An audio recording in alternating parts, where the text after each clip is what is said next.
First wave of the attack came in disguised as commercial and charter flights, same way they did in Afghanistan in '80. Only they were crack airborne outfits. They took these passes in the Rockies. So that's what hit Calumet? I guess so. They coordinated with selective nuke strikes, and the missiles were a hell of a lot more accurate than we thought. They took out the silos here in the Dakotas, key points of communication. Like what? Oh, like Omaha, Washington, Kansas City. Gone? Yeah, that's right. We are looking at not some sideshow in Ukraine. We're looking at the main event. As Captain Fennell says, the main thing is the main thing. And we're going to get to Captain Fennell, who kind of shocked everybody a couple of months ago by saying, no, the historic 7th Fleet is probably not up to the task as they were in the Pacific in World War II. I want to finish with Jeff Nyquist. I got one question for Jeff, and then I want you to jump in. Jeff, you said a little in the previous segment that you might be a little skeptical about some of the moves here into Taiwan or to the South China Sea. Are you, because the rest of us think we've seen a tectonic plate shift, not just from May 2019 with the People's War and breaking off of Western technology and more, doubling down on One Belt, One Road and all the other aspects that she said, right? The whole thing with walking away from the Trump deal with Lee He and Lighthizer, right? The deal that really integrated them into the Western economy. And now they've come up. We had this horrible speech by Blinken the other day, very mushmouth. And really those guys come out right afterwards and say they see a new geostrategic order themselves in Russia that protects the sovereignty of other nations at the same time that they're cutting deals in Micronesia and in Polynesia and the Pacific Islands, which I know a lot of people in the United States may be not familiar with, but we think we're encircling them where they're encircling us. So all that, why are you still skeptical that you think we may be over our skis here regarding the South China Sea and Taiwan? Well, in a war, you don't necessarily have to directly assault the strong position. You can encircle it, and you can attack other targets.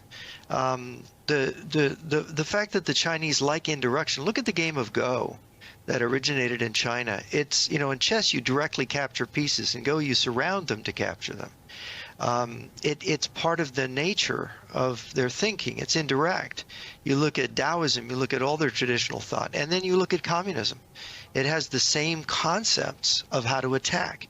You go into the enemy rear, you undermine him, you subvert him, you work on him from behind. So a direct assault on Taiwan, I am skeptical. Mobilization for war, it appears they're doing it. I mean, and mobilization is war. So that's very alarming. And when you look at Chi Hao-chen's speech that I cited before, where he said, look, our target is not Taiwan, it's America. If we take America, Taiwan falls automatically. So how do you defeat America? That's the question. And when he was talking about using biological weapons, a biological attack to devastate the United States. So it's something we have to think about. Yeah, Depopulate. Yeah. Depopulate. Yeah, so that it could be colonized. Yep. So it could be colonized. Yeah, he talked about making a second China in the United States. Now, what really disturbed me about the speech, and what at first I dismissed it, but then I had done work with Colonel Stanislav Lunev. He was a defector from the main intelligence directorate of the Russian General Staff. And he spoke Mandarin. He'd worked in China. And he said, look, the last time he was in Russia, he defected after the fall of the Soviet Union. The General Staff said, look, we're on board with China on a future war against the U.S. We're going to invade Alaska and parts of Canada. They're going to take the lower 48 states. And I said to Lunev, I said, that's crazy. Do you think they could do that? And he said, well, with China's manpower and Russia's missile power, yes, they could. And biological warfare. Yeah, I mean, and it's very disturbing because, see, what people don't understand is the mode of war of Russians. This is why they're not doing so well in Ukraine, although they probably will prevail in the end. Is the decisive weapon is the nuclear missile weapon, and they taught the Chinese. You go back to Sokolovsky's Soviet military strategy. They still believe that stuff. Look, why are you worried about tanks and other little things when it's strategic nuclear warheads that are going to give you the battle once you get ascendancy in that one category of weapons? And look at what China and Russia have done. That's what they've been working on for the last decade. Remember Mao would say, hey, if we lost, and this is back when they were 800 million, said if we lost 300-400, no big deal, right? We can recreate that pretty quickly. I want to go to Captain Fennell. Jeff, just hang with us. I want to go to Captain Fennell. Captain, Jeff brings an interesting point. You're an intelligence officer in the Pacific Fleet. I was a surface warfare officer. We're trained from day one to be like John Paul Jones, to be like, let's go alongside, let's get uptight, unmask the guns, and see who can take it, right? Boom. That's the Western way of naval warfare. And yet we're fighting an enemy that it believes in indirection.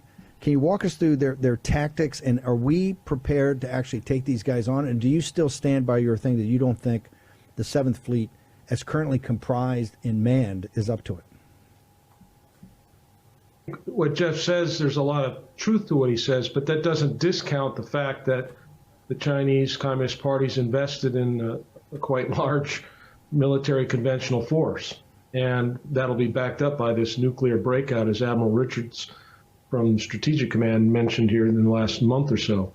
So I think that the Chinese Navy, as they're comprised today, and the rocket force and the air forces and their joint operations and this new national mobilization order that we're all looking at, and the actions of their military all lead me to conclude that they're preparing for a conventional strike to take Taiwan.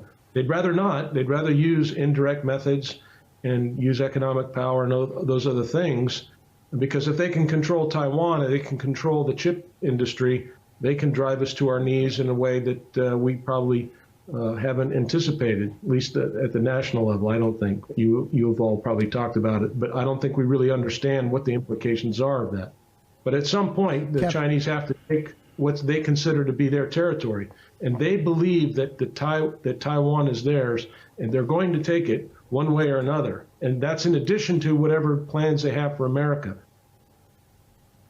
Let me go back, and for the audience, it's Captain Fennell, and he's much too self-effacing and modest. He's, for people to do this for a living, he's a revered figure for his, not just the naval intelligence aspect, but understanding the whole picture and keeping the main thing, as we say. I just want to, is it your belief now, as you've studied the open source and other stuff, do you believe now that this actually is, that whatever this happened in Shanghai and this 400 million lockdown and everything else you've seen, do you actually think they are pivoting to a general mobilization, sir? Well, I don't have access to classified sources to see what the actual movement is of troops and force movements. But in this report that we're referencing here, they talked about that they're going to need about 45 days to achieve some of the mobilization efforts. So we should be seeing, given the dates that they mentioned, that they started the planning on 18 April, and some of it had to be, kind of completed around the 9th of May. We should start seeing some kind of reflections of that. But I would say, before we get caught up in watching or predicting there's going to be a war before the 20th Party Congress, I think we need to look at the entire document and understand that this is a people's war. It's a total national effort to take Taiwan, and they're energizing. This is just one province, Guangdong. There's many other provinces that can come into play here, and they're all probably doing the exact same things, preparing themselves to be able to mobilize their general population to be able to support the war effort. And they talk about what the war effort is. In general areas, it's being able to prepare, civilian merchant vessels to be prepared for combat operations to lift troops across. And they talk about hundreds and hundreds of vessels, almost 1,000 vessels in Guangdong. They talk about, 100,000-ton roll-on, roll-off ships. They also talk about networks and satellites and what they can bring to bear to help bring situational awareness to the military. So it's a total package, if you will. They also talk about in this document, they talk about that they actually have brigades and military forces that will suppress what they believe will be civilian riots in the Pearl River Delta. And so this is a very interesting document that talks about a complete civilian aspect of what, the war that would, the mobilization of a nation of 1.4 billion people to take Taiwan. That's in addition to what we know about their conventional military forces. And so I think, and they do, as you asked the first question, they do have a superior mass of military forces, conventional military forces, against the U.S. 7th Fleet and the 5th Air Force out there in the Pacific right now. Our guys are good. I'm not denigrating them, and they're earnest, and they want to do the right things, but they haven't been given the resources, and China continues to build and build and build. And you just saw the PLA spokesman yesterday say there's no such thing as a center line in the Taiwan Strait. So they've ratcheted up and increased their capacity to get closer and closer and closer to Taiwan, and they control the timing and tempo, and we have to disrupt that. Could I just ask, Jeff, you spoke on the webinar yesterday about a timeline, and Jim just sort of alluded to it. Could you just tease that out a little bit? Yeah, it's interesting. If you look, they mentioned 588 rail cars to bring up equipment, and it's very funny. The 45 days for the Ro-Ro ships, I did a calculation of moving, loading, unloading, moving tanks or vehicles or artillery. It would be about the same number of days, give or take, which I found was interesting. Not that they would be doing it at the same time, but probably they couldn't load the ships they're retrofitting, so there'd be 45 days for retrofitting, another 45 days for then loading the equipment. So it looks like a 90-day thing. It was kind of interesting. That puts us in the middle of August. And the point is that you can't sort of put all that in motion and then just have it hanging. Well, that's what it's the guns of August. So when the von Schliefflin, when they say the mobilization plan goes, it takes on a life of its own. I want to get back to that in the next segment, but Jim Fennell, I want to ask you in the couple of minutes we got here. Frank and I have talked about it a lot, but I want to hear your perspective so the audience can hear it fresh. A declaration of people's war. That's not something they just roll out of bed and say, hey, here's what we're going to do. Tell us about how meaningful that is and how powerful. And what's shocking to me, it's virtually been never mentioned by what are considered the China hands here, the official establishment China hands. What is a people's war? Why is it so important they declared it in May of 2019? Yeah, the People's War is a reference, obviously, to the war that the Chinese Communist Party fought once against the Imperial Japanese forces that were in China during World War II, and then against the Guangdong. And it's this idea that you mobilize the entire nation. Every person becomes a soldier. Every person contributes to the war effort. And when you have 1.4 billion people, it really it dramatically changes the balance of power. I mean, it's already in China's favor in the strictest sense with the conventional military forces. But when you add in these massive amounts of civilian, corporations and companies and shipyards and repair factories and satellite companies and telecom companies and everything that you can think of in a nation, that's all going to be nationalized and brought to bear to put pressure on and achieve their war aim. And I don't think we really fully appreciate. It's like an additional sledgehammer. They're coming at us with an axe, and then there's a guy right behind them with a 45-pound sledgehammer that's going to just add weight to that, and it's just overwhelming. And we haven't. Most of our analysts in D.C.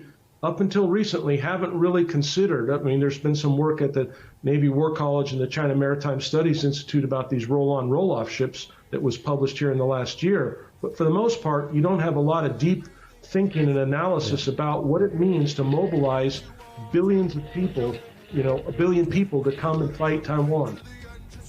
Captain Fennell, Jeff, just hang on, short commercial break. In the great book, The Guns of August, Barbara Tuchman points out that the assassination of the Archduke down in Serbia was a front page of the Times of London on the day of his assassination or the day after.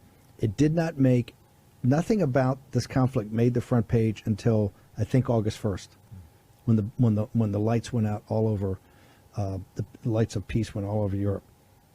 But the mobilization plans and what she meant is inexorably drawn to a conflict that nobody could stop. That no institution, no politician, no diplomat, they were just drawn into these mobilization plans. They've been girding for this for so long.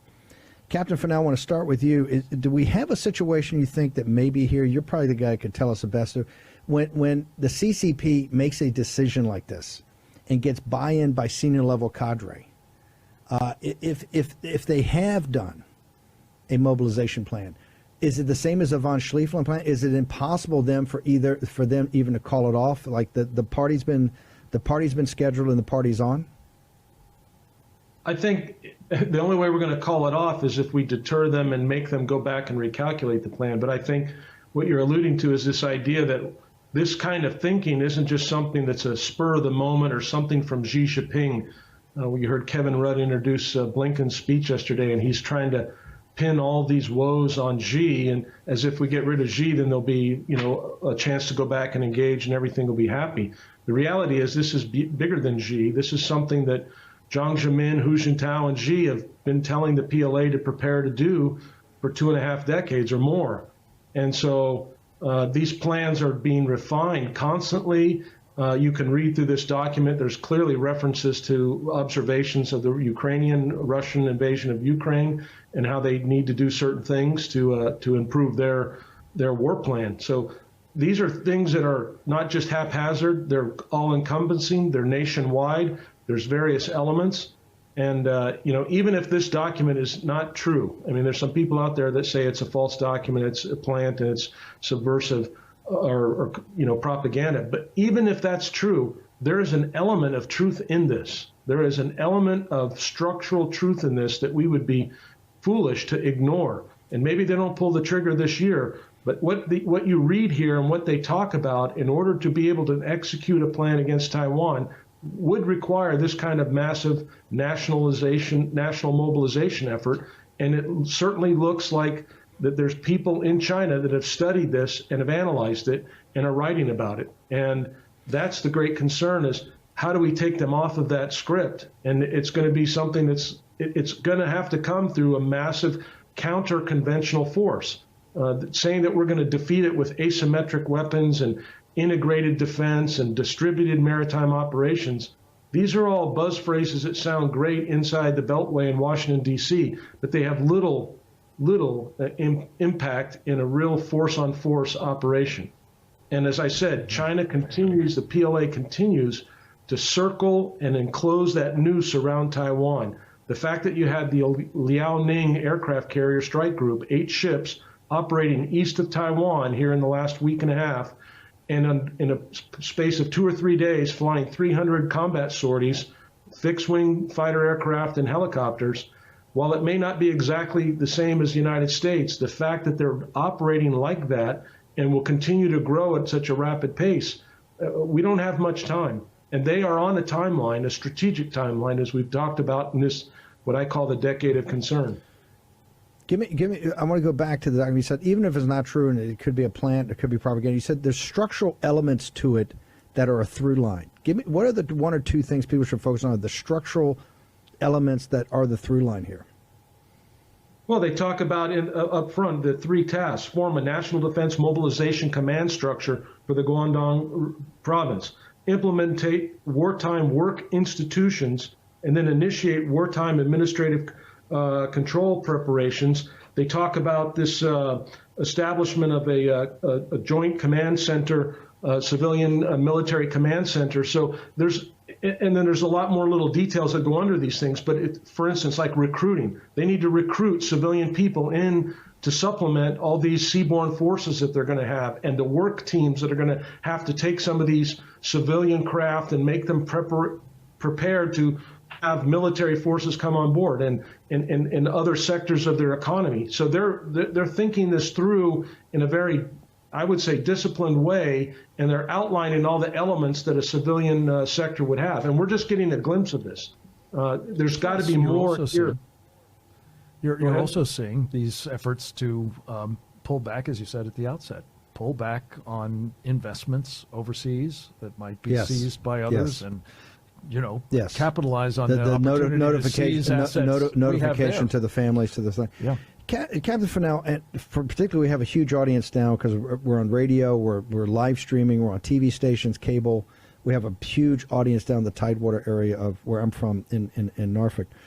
I'm not saying it's the arrogance, but the American Navy has always viewed itself as the heir to the Royal Navy, right, of a global force, and able to implement Mahan's geopolitical strategy. one of the things we always go back in the teachings and our history and maybe even the mythology, that as much as the Imperial Japanese Navy, how great it was and how many years they built and how focused they were, and they did a sneak attack at Pearl Harbor that maybe people should have picked up, or Intel did, but a higher command, and whatever happened, we didn't defend against it. But that shortly thereafter, at Midway, when all the chips are in the middle of the table, the American Navy, although on its back foot with its carrier battle groups, knew how to fight the ship. And then when it comes to that deciding moment in these battles, the Japanese just did not know how to fight the ship. Isn't that the case here? Or maybe we've lulled ourselves to sleep with this huge carrier battle groups they have and all this equipment. They have never ever shown in any war, and including Korea, just all manpower, that they've ever done combined arms, they've ever fought the ship, they've ever the complexity of modern naval warfare combined with combined arms or other operations, that in the most difficult operation you could have is amphibious operations against a defended point. Isn't it just a fantasy that their military could in any way, when the balloon goes up, right, and you can smell the cordite, will be able to actually be a lethal weapon of offensive capability, sir? No, I actually disagree with that assessment. I think what we see from what I saw in uniform and what I saw of the Chinese military, they actually train joint operations together. They're doing it even now. This operations east of Taiwan had the PLA Air Force, it had the PLA Strategic Rocket Force, the Joint Logistics Support Force, it had their Strategic Support Force, which provides cyber and EW. So I think we underestimate what they have been doing over the last, especially the last decade, but last 2 decades, where the Chinese have basically studied us, studied our doctrines, studied our joint operations. In 2015, Xi reorganized from 7 military regions to 5 theater commands, which are joint like ours. They put joint officers in charge of these things. And we see their forces operating together in joint environments farther and farther away from the PRC mainland. And when it comes to naval operations, you know, the U.S. Navy for the last 30 years since Desert Storm has been focused on projecting power ashore into the Middle East and the CENTCOM region. We haven't prepared our Navy for war at sea. When you and I were both young officers and we were serving in the Navy in the 80s, war at sea was everything that we did. It was our reason for living, was to sink the Soviet fleet. But for the last 30 years, the U.S. Navy has been otherwise occupied with forward from the sea, projecting forces ashore.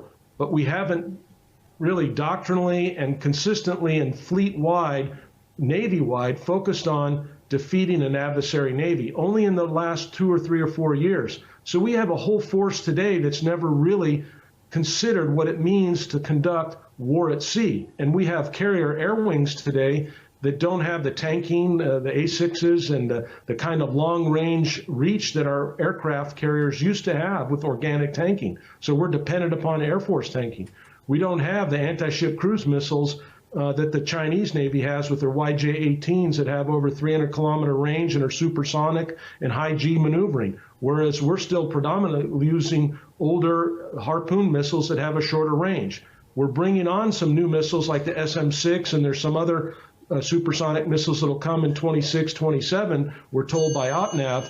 But for the most part, we are behind the power curve in terms of being a Navy that is dedicated to fighting a war at sea against a peer competitor.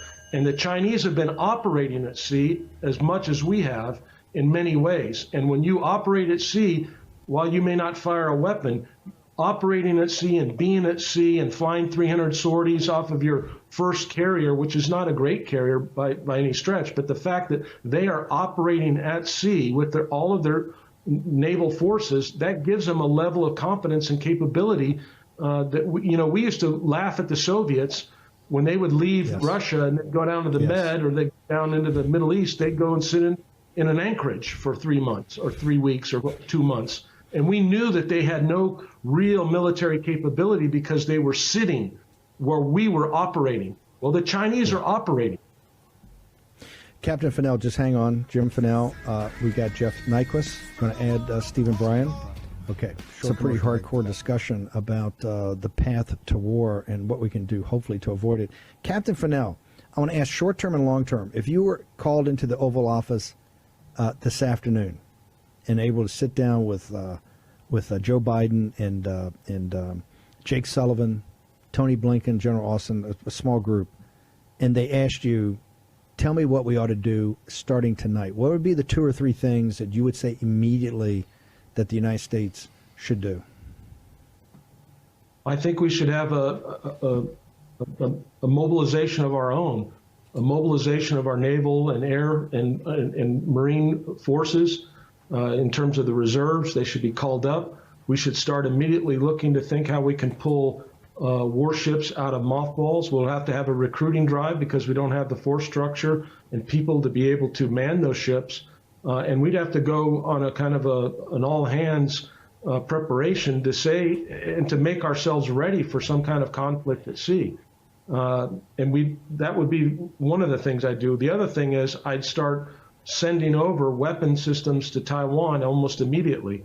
Not almost immediately. I would be sending in theater high area air defense, Patriot batteries, things that can shoot down Chinese ballistic missiles and anti-ship cruise missiles that could help, sink an invasion fleet.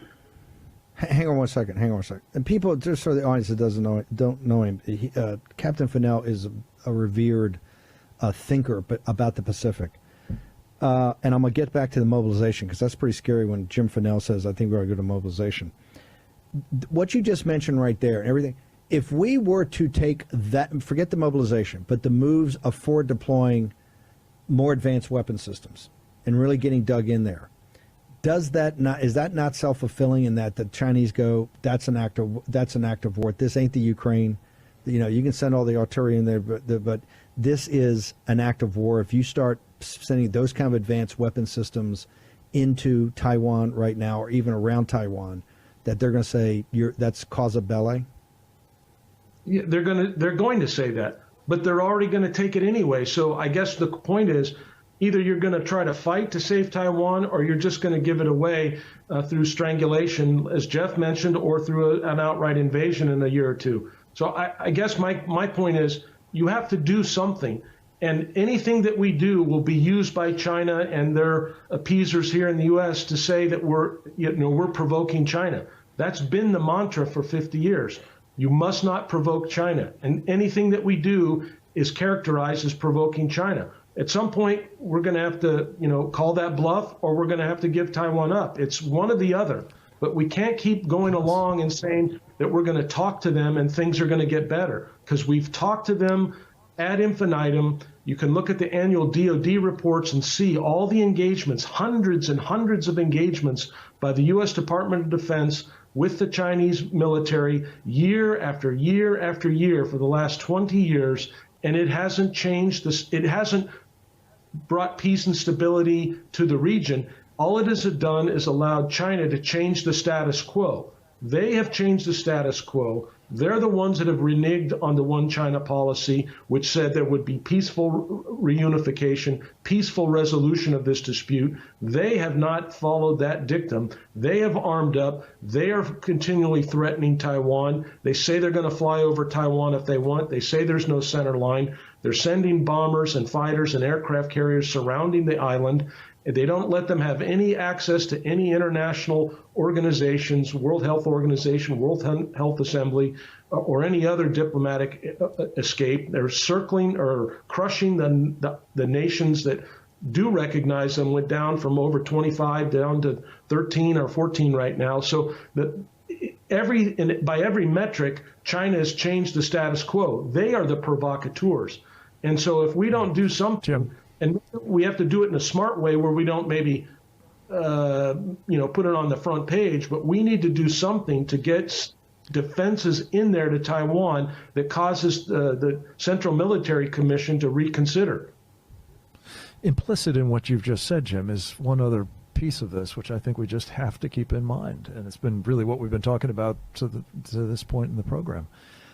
As Don Rumsfeld used to say, weakness is provocative.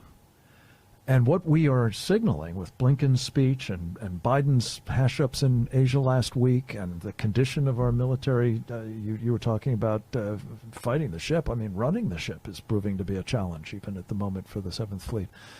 All of this is provocative to the Chinese. They see a vacuum to be filled, and if we don't take the kinds of actions you're talking about, I want to close the show with a reference to peace through strength, but this is a moment for it, baby. If we don't do it, we're going to get peace. war. Let me go back, and we got Steve Brian. I'm going to bring him on in a second. I'm going to go back, Jim Fennell. To do the mobilization, we have to be able to make the case to the American people. And right now, they would look at you, me, and Gaffney as these wild men that are super anti-CCP. You know, in the book by Josh Rogan, you know, I'm called the head of the Super Hawks, right? Not even that these are the craziest guys they've been girding for a fight with the Chinese for a long time, right? And this is what they want to do. How would you prepare the American people to actually think through that it justifies a mobilization like you're talking about to get naval forces up to speed? What would be the 2 or 3 things you say would have to do so the American people the shields drop from their eyes? Well, the first thing I'd say is if you think that your fellow American sailors and airmen and Marines and Army personnel in the Indo-Pacific are something worth protecting, then you should ask them, are you willing to see an aircraft carrier sunk and 6,000 people sent to the bottom and dead? Because that's what will happen when the Chinese launch an invasion of Taiwan. They won't just localize it on Taiwan. They're planning, as we've seen in the desert, you know, they've got mock-ups of foreign ports. 10 years ago, they had Yokosuka in a desert base mock-up. They've got other bases in Taiwan, and they're going to strike the United States and our forces in the Asia Pacific. So those people will be dead. Taiwan civilians will be dead. In this mobilization order, there's a section about the South China Sea and how the Guangdong province is going to help control maritime rights and sovereignty rights and fishing rights in the South China Sea, which means that the South Sea Fleet's going to take control of the South China Sea and control all trade that comes in and out. And so if Americans like to buy things and have food and have clothes and have all the stuff that they buy from China, that will cease and they will have nothing. And Chinese people will go without, and they'll be under austere conditions, but that's part of the mass mobilization, and they're preparing for the blowback from that. But they will take that step in order to get the goal that they want, which is Taiwan. And so I would tell American people, if you're sad about and you have, you know, blue and yellow, you know, avatars on your Twitter and all your social media because of what you're seeing and dead people in the Ukraine, you're going to see much more of that in Taiwan because the Chinese have gone to school on what Russia's done, and they're not going to wait, and they're not going to take their time, and they're going to obliterate large sections to make sure they get what they want and can successfully do this in a quick fashion. And the American economy is going to collapse without it's Silicon Valley West. That's what you have to start thinking about it. It's San Jose, 8,000 miles from us, that has to be defended. I want to go to Stephen Byron, which did this magnificent, Brian did this magnificent book and has led this, Stopping a Taiwan Invasion. So, Doctor, tell us how that's going to happen. Right now, we've got everybody kind of on the edge that this could happen. How do we actually stop it, sir? Well, I think the first step, first, thank you very much for having me on your program. I think the first step is coordination. In other words, we can't just do it by ourselves. We need the support of our allies in the region and friends, including Taiwan. And we have to integrate our command and control so that all our forces can work together. I think that the notion that we're following today is that somehow the U.S. will go there in an expeditionary force by itself. Let me just kill this off. That will go there by itself and do it itself. No. It has to be a coordinated effort. There has to be a common command system, which doesn't exist right now. And that's something we need to do quickly. The U.S. Navy deployments in the Pacific, it's about 63% of our deployments are in the Pacific in the Navy. It was pretty good. We have a formidable Navy with a lot more firepower than the Chinese have. But Japan has a pretty good Navy, has a very good Air Force. Taiwan has an excellent Air Force. Korea has both an Air Force, a good Air Force and a good Navy, including some of the most advanced equipment there, like the F-35 and the F-22, and the B-2 bomber. So we have a lot of stuff, but we have to deploy it correctly, and we have to have a common framework to operate in, or we can't operate at all. So the message of the book, if I can start at the top, is two things. First of all, we need a one government policy. Right now, the policy that we have is a terrible policy because it's ambivalent, it's confused. The president says one thing, then he says another. Secretary of State says one thing, except he said a lot of things which don't make sense. So, we're in a state of confusion. The Pentagon doesn't know what to do. The CIA doesn't know what to do. Our allies don't know what to do. So we need a one government approach to this problem. And secondly, as I said, we need a common command structure to operate in with our friends and allies. And we must include Taiwan in that equation. So that's the thesis of the book. If we did, hang on, and the book is fantastic, and we're going to push it and make sure it gets out. If we did, first off, to start from today, to get a common command structure, that would be equivalent, and I'm not a big fan of NATO because I don't think it operates particularly efficiently because they don't pay for anything. But to get to the equivalent of NATO in that common command structure in the Pacific, if we started today, is that a year? Is it 2 years? Is it 3 years? How soon could that actually be stood up and actually be operational? Few months. I think it can be done in a few months if the U.S. provides the leadership. The Japanese are ready. I'm sure the Taiwanese would be thrilled by the chance to do this. Those are the two main ones that we have to take into account. If you included the Taiwan, I mean the Chinese went nuts when Biden blurted out the other day, "Oh, we're going to defend Taiwan militarily." They went crazy on him, and of course they walked it back immediately. We got about a minute.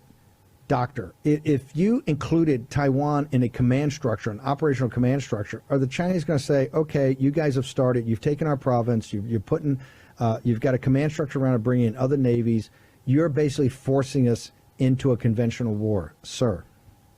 I would just do it, and I wouldn't make an announcement. I would just organize it and do it. How you characterize it for the Chinese is another matter, but I would do it because it's essential. You can't fight a war with the blindfold on and your hands tied behind your back. Doesn't work. Unless you're going to lose. That's right. Well, that's the other thing. Is there any confidence, you think, is there any confidence over there, we'll get to this when we come back to the break, that they would see the United States as being able to take leadership, given the fiasco in Afghanistan, given the fiasco in Iraq, given, quite frankly, the mixed signals we've been sending in Ukraine, that we would actually be able to have the leadership and to lead an alliance, right? And obviously I'm a de-escalation guy in Ukraine, but we'll get to that. Okay, short commercial break. We got an all-star panel here with Frank Gaffney in the house. Got Captain Fennell, Jeff Nyquist, Dr. Stephen Bryan, about the coming war over Taiwan and the South China Sea next. This is only the kickoff to what's going to be a very deep drill down by the War Room over the next days and weeks ahead. So I don't think there's anything could be more important than what we're talking about here. We want to avoid more sacred war dead. Okay, that's the purpose. I want to go down with closing remarks and just got about a minute, guys. But Jeff Nyquist, your closing thoughts on this? We just lost them. Okay, fine. Just if it dropped, we'll just go here. Right, we have Frank. Yep. Perfect. We'll get those guys back another time. Yeah. Frank, in fact, this actually works out well. By the way, we had a great, I'm telling you, and this is why I'm so proud, and Frank, thank you so much for putting this together. Committee on the Present Danger China is really something like the Committee on the Present Danger First about the Soviet Union. And you just had, that is an all-star elite cast. I mean, hey, you could be sitting in the tank and not get the level of presentation you had right then. We're going to have many more of these guys back up the entire time. Committee on the Present Danger, give me your closing thoughts. You've been at this work for a long time, and you know, you and I have been very worried about China and the Chinese Communist Party for many, many decades, but particularly the last 10 years, ever since the 2008 financial crash in the Olympics, where they kind of came to me, they kind of came forward and said, hey, we look ourselves as a hegemon. We look at ourselves as the middle kingdom between Earth and everybody else is a tributary state. Frank Gaffney. Steve, thank you for both your leadership in all of this and for creating this unbelievable platform, for educating the American people about this issue and so many others, of course. You asked a question, and I want to make sure we touch on it. How do we get the American people to think this is a big problem as it is? And I think that the answer today is different than it would have been a year ago, or certainly 2 years ago. Every American has had their lives touched by the Chinese Communist Party, by COVID, by biological warfare that has been waged against us. And I'm going to tease a new book we've got coming out shortly from members of the committee about the actual origins and nature and repercussions of the COVID-19 When is that going to come out? I think it's about 2 weeks away now. Okay. Something like that. We'll be back to you on that. What you heard Steve Bryan talking about is made infinitely more difficult, of course, this one government, because of the compromise of our government. And some terrific work has been done by members of our committee, notably Sam Faddis and Trevor Loudon, on not just Biden's compromise by the Chinese Communists, not just Blinken's compromise by the Chinese Communists, but members of Congress, virtually the entire senior ranks of the administration, at least with people who touch in their portfolios on China. And that again feeds into the Chinese confidence that they're going to be able to win without fighting, perhaps, or certainly take us on if they need to violently. The question occurs, what do we do about all this? And I think the answer of mobilization, which Jim Fennell brought up, putting America on a war footing is an obvious thing we have to do. And perhaps the single most important thing of all, I believe, Steve, is we have to take the most obvious step of all, which is stop underwriting the Chinese Communist Party with the massive amounts of money that Larry Fink and others like him in Wall Street are transferring from the investment accounts of Americans to China. And here's a particular kicker, of course, as you know, Steve, we've talked about it off and on for weeks now. The people who manage, including Larry Fink, by the way, the federal retirement fund known as the Thrift Savings Plan, are now within a week or so of turning that over to the Chinese Communist Party as well. We're going to hammer on that next Unbelievable. week. It has to be stopped, and it could be.